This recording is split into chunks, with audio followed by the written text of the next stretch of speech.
Alright, what's going on, guys? Welcome back to the channel. We got a real quick video. I don't think I'm going to stay on here too long, but I am just going to react to, I guess, the most Celtics-related breaking news of this early on stage of free agency.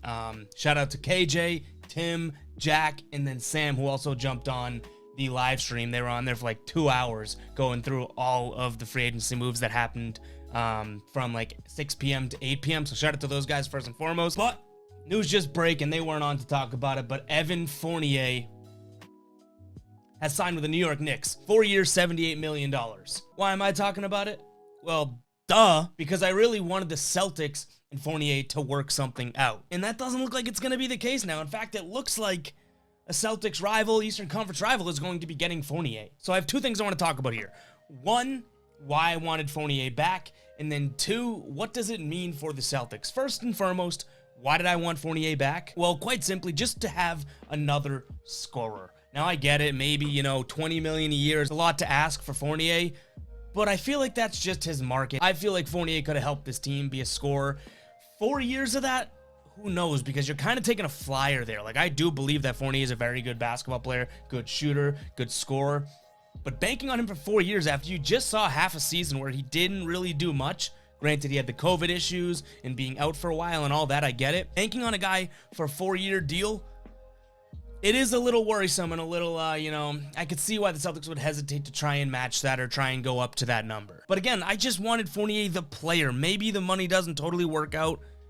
I'm not going to argue you there, but I did want Fournier the player. I feel like he complements Jalen really well. He's not a ball-dominant scorer, but if he needs to dominate the ball, he can. That's why I wanted Fournier back. Now, what does that mean for the Celtics now that they just kind of let him walk away? Well, I think it means that they're planning something pretty damn big where they don't want to tie up any money. I'm talking they don't want to tie up any real money for the 2022 NBA free agency, which, as most of us know, is going to have a little bit better of an offering than the 2021 free agency that we're in right now. Knock, knock, Bradley Beal.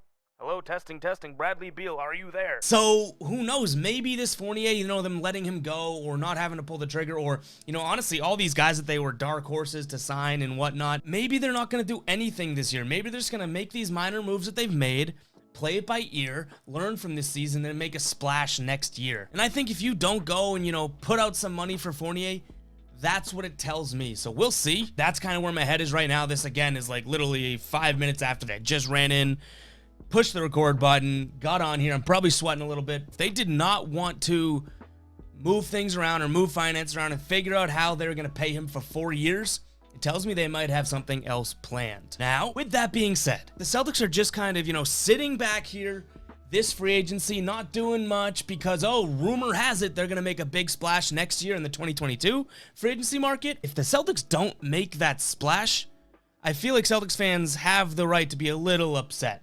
What are you waiting for? Why are you just not even trying to swing the bat and get a guy like Fournier if you're not going to make that money work somewhere else in the short term within a year? So I'll give Celtics fans credit if the Celtics don't do anything that's, even minorly impressive.